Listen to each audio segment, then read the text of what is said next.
We went over the rules in the dressing room. I want to remind you, protect yourself at all times.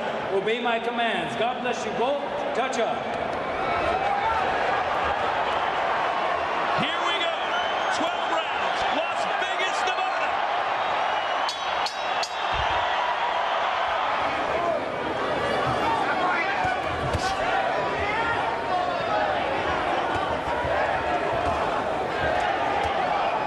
He has a large arsenal that he uses, but one of them being his punch count.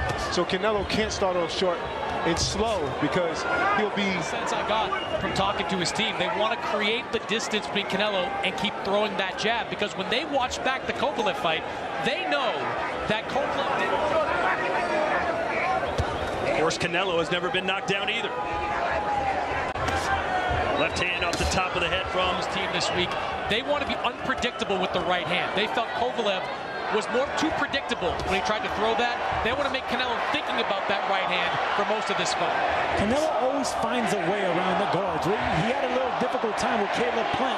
He finally found a home for the right hand to the gut. At the time of the stoppage, because of the sheer volume of punches, jabs specifically, that Kovalev was throwing. And look at him throwing more by Canelo. Same tight guard that he had in front. Bivol's not much of a body puncher, but it's that right hand right there that does enough work, and it sets up all the punches upstairs afterwards. Alvarez.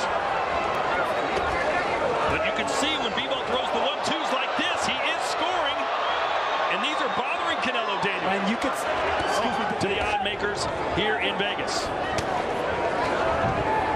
But we've seen this before with Canelo Álvarez, where he's biting his waist and shoulders.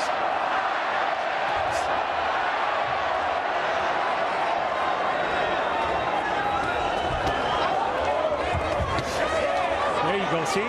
Aiming at the arm, the left arm of Bivol now. It's readying. That's exactly the game plan that Canelo had against Álvarez. Giving us great combinations, but he's stopping Canelo from throwing. And Canelo wants more of it.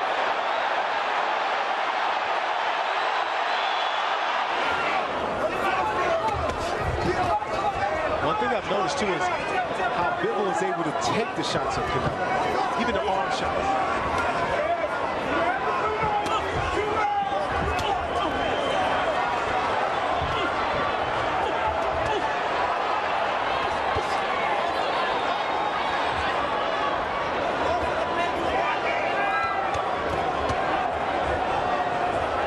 It takes finesse and a game plan and technique and a strategy and discipline, which is what Bivol has been doing this entire fight. Alvarez against Callum Smith constantly hit his arms. Do you think Alvarez might try to do the same to Bivol to stop the jab? Yeah, in that first round I noticed Canelo was landing just like that for Canelo. Not many opponents throw body shots at Canelo.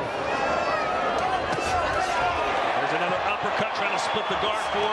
Overall activity has dipped the last couple of rounds, but that flurry right there might have been his most effective one of the night. And Canelo claimed to want more. No! Massive uppercut thrown there from Alvarez. So the judges can hear. Look, he's hitting it 4 times in a row. See, Canelo's doing nothing. No, man, I agree with Joel. This could be 3-3-4-2, but Bivol looks like he's following a game plan, doing exactly what he needs to do to win this fight. Jess McCaskill, how do you have it? I think Bivol is really pulling it off here. The compromise number 4. They want to assure this victory. Well, this is a much better round for Canelo. And that's why they're streaming at Bivol to win.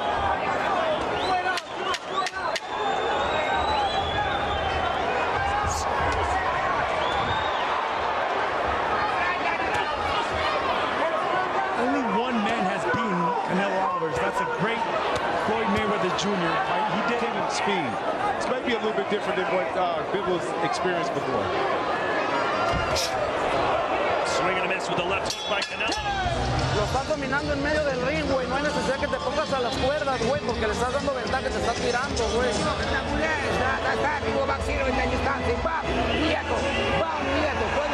the footwork. Bien cubierto, güey. Do you see any fatigue right now on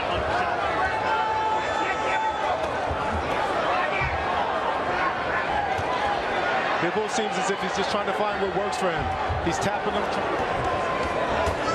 There's that right hand to the body. That's a sneaky power punch by Bivol that sets up the right hand upstairs. I want to see more punches. Discipline is one of his strongest attributes. Yes, it is. Now Canelo starting to come forward a little bit. Bivol's demeanor to me seems as if he's just trying to weather the storm right now. Because this fight might get tight the way that Bivol is performing right now. Well, it's already tight, I would say. Landing most of the shots, and he's the busier guy. Was this part of the game plan, the entire game plan coming in? Exactly. See, he's blocking every punch. Look, he's And there's a little concern in the eyes of Canelo as well, jumping off that stool, trying to liven his legs up. And it's been finding its mark most of the night. Anybody that will tell you how Bivol will win this fight, this is how he'll do it. With the 1-2s, backing Canelo up, moving in circles.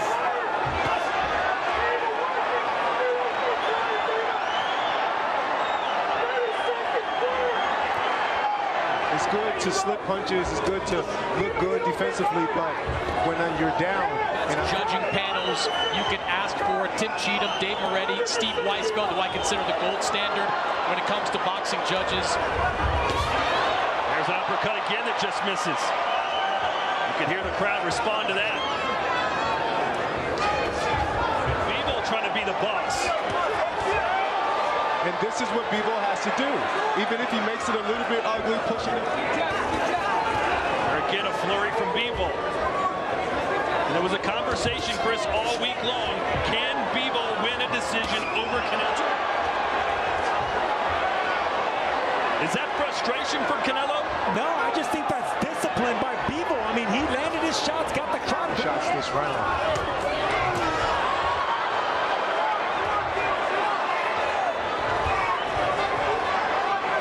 Side of the body of Bivol. Let's check in with Chris Mannix, who's in the corner of Bivol. Joel, how do you think Dimitri's doing out there? He's doing great. To me, he's winning the fight. Canelo's not landing anything clean. He's having more success landing punches than really anyone I've seen since Gennady Golovkin back in 2017-18. And he just did so there. It's the 1-2. And Dewey's been doing the first half of this fight. The biggest moment of Dmitry Bivol into light heavyweight division for Canelo. He knocked out Kovalev, and he may have to do the same to Bivol if things continue like this. Bivol is a natural light heavyweight. Unbothered. He's even getting closer to Canelo here, letting himself be in Canelo's range. Maybe because Canelo's fighting off the ropes, off his back foot a lot.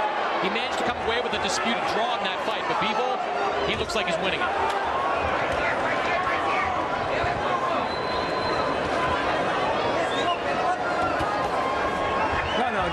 Don't push him. There's a 1-2 from Bivol. Occasion thus far. Let him go. Stop. Yes, sir, Joe, but he's stepping back with his hands up, which is a good thing. You know, as the last fight we seen, the last fight, stepping back with his hands down, it wasn't a good.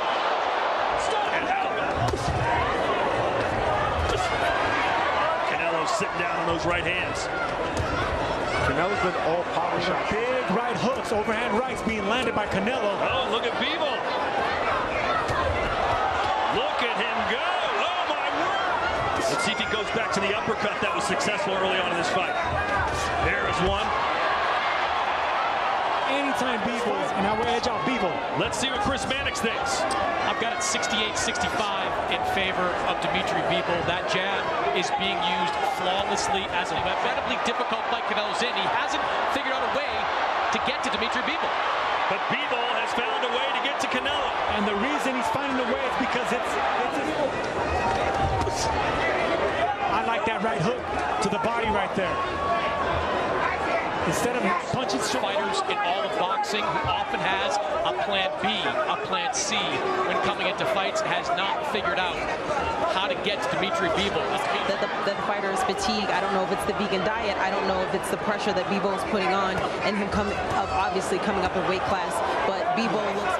I want to see how Canelo's going to react with the strength of that right hand, whether it's to the chin or to the body, because Bivol does throw a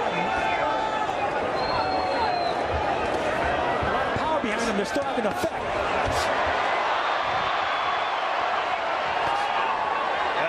move around the guard of Bivol. He's keeping that hand.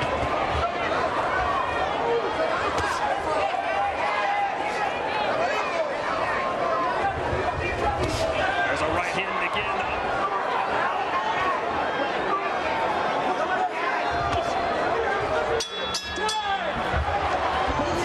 Trying to find an opening, coming around the guard. But look, that's what Bivol does so effective. Catch and counter. It's real quiet, but he's a technician in there. And Bivol doing a great job backing up, not letting Canelo plant his feet, staying off the ropes, just like that.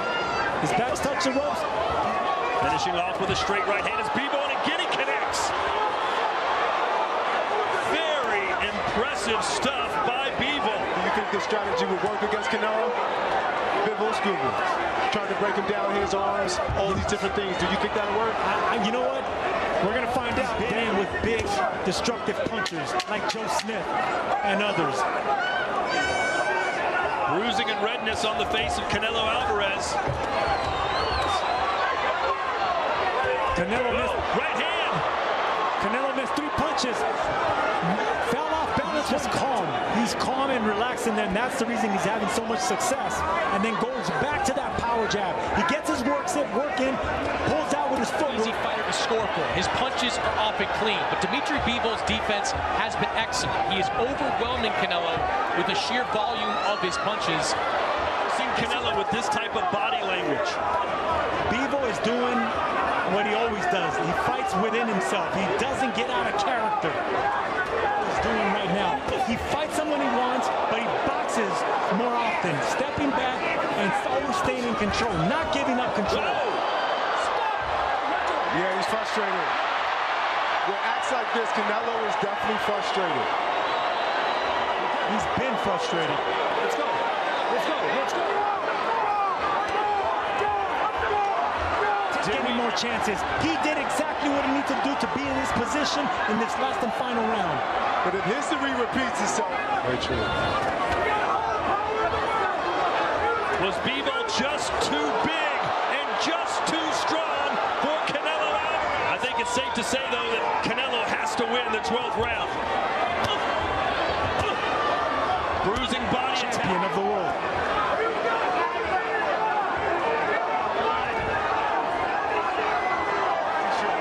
Than to have some foolery done at the end of the fight. And that's the way we're seeing the fight, but who knows what the judges are seeing here. But Bivol showed up and showed out and may have just beaten the pound for pound king. We go to the judges' scorecards. Tim Cheatham, Dave Moretti, and Steve Weisfeld all scored this bout identically.